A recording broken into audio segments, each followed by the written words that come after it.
Just happy we're not getting hit by lightning. It's a welcome change. Knock on wood. Just don't jinx it. You said that last night. Oh my god. Not again. Well, there's the Mamlambo signal. Everybody be on alert. Lindsay, you keep an eye on the cameras. I'll just take the headlamps and just walk around and see what I can see. All right, get them up.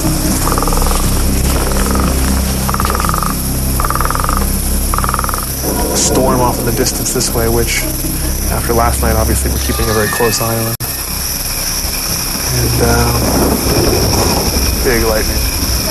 But it's a sign of the Mamlambo, so let's see what I can find in the infrared binoculars.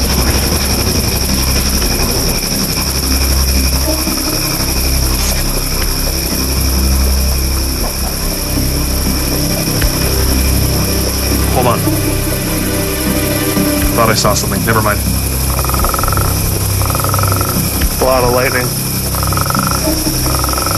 Let's head back to camp. The good news is that some people say that Mamlambo is attracted to lightning storms, so all we can do is wait.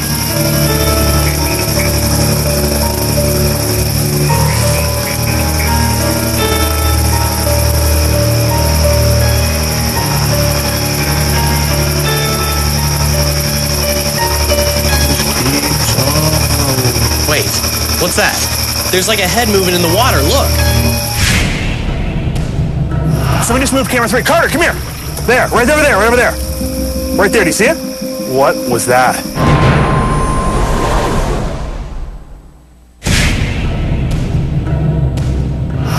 The bad news is we got lightning in the distance. The good news is that the Mamlambo is supposedly attracted to storms, so we might see a South African river monster yet. Wait, what's that? There's like a head moving in the water, look. It's on camera 2, right next to that rock. No, that, my friend, is a frog. See how it climbs up over the rock? Do you think it has the head of a horse and the body of a fish? I'll get back to you on that. It looked big to me. Cut the tape. You think I'm crazy? So many people would agree that they saw something big. Over the last 10 years, a lot of people have disappeared and washed up, eaten or mutilated in this river. That's certainly real. There's a real fear of this river. They just don't want to mess with it. Hold on a second. Somebody just moved camera 3. Carter, come here. Carter, come here. There, right over there, right over there. Lindsay, you have a light? Come here. Hand me the binoculars. Right there, do you see it? What was that? The whole case moved. Like there was something under it that nudged it. Could have been a frog? No, the camera went up in the air. I'm not seeing anything on the binoculars.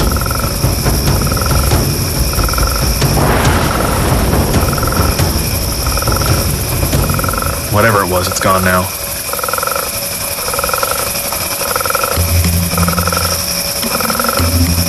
All right, let's play it back and take a look at it.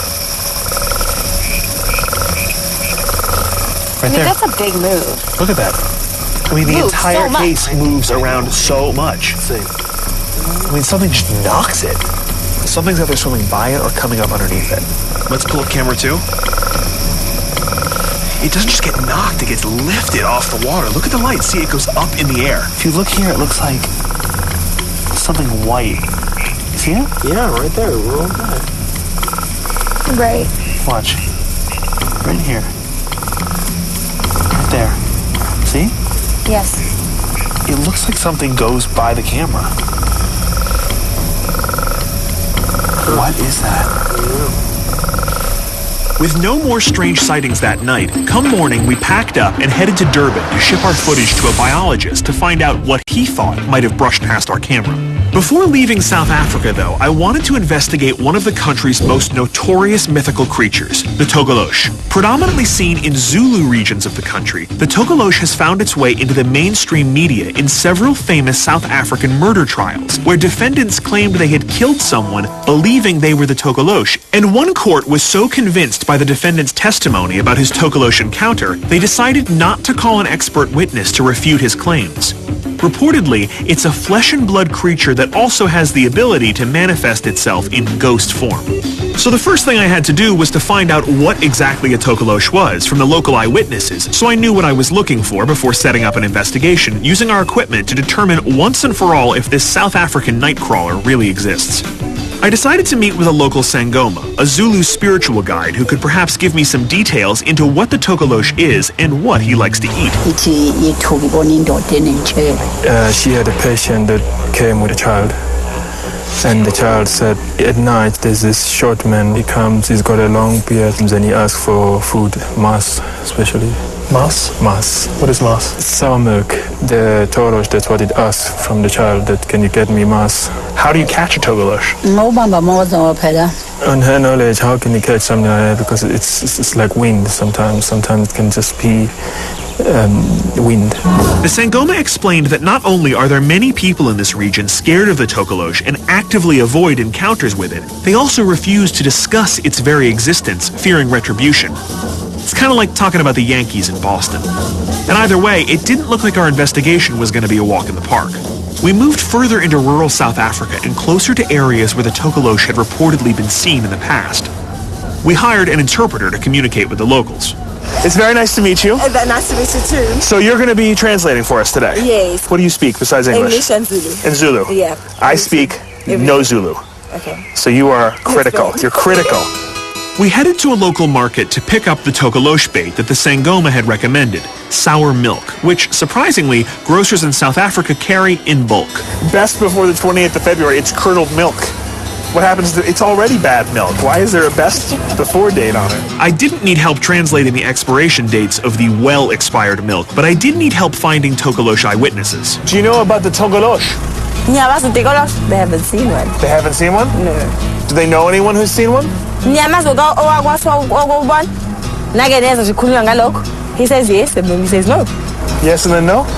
Do you know anyone who's seen a Tokeloshe? You've got this wacky t-shirt with this, like, Tron baby on it. Where did you get that? Where can I find the Tokeloshe? You guys, you know what you guys are? You guys are like the Rat Pack. Dean, Sammy, you're Frank. And I got some bad news for you, man. You're Joey Bishop. It's a tough break, but you got nice eyes. Are you scared of Tokeloshe? Can you come here for a minute?